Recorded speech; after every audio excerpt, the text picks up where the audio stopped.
একবার তুমি ভালোবাসতে চেষ্টা করো, দেখবে নদীর ভেতরে মাছের বুক থেকে পাথর ঝরে পড়ছে।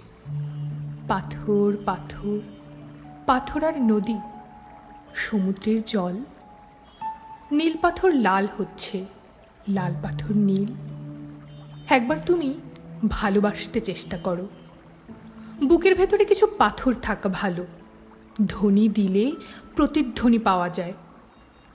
সমস্ত পায়ে হাঁটা পথই যখন পিচ্ছিল, তখন ওই পাথরের পাল একের পর এক বিছিয়ে যেন কবিতার নগ্ন ব্যবহার, যেন ঢেউ, যেন কুমোরটুলির সলমা চুমকি জরিমাখা প্রতিমা।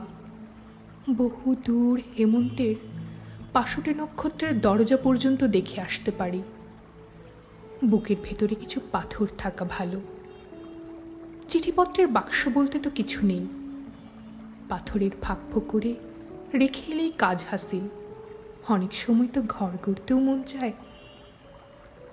মাছের বুকের পাথর ক্রমেই আমাদের বুকে এসে জায়গা করে নিচ্ছে।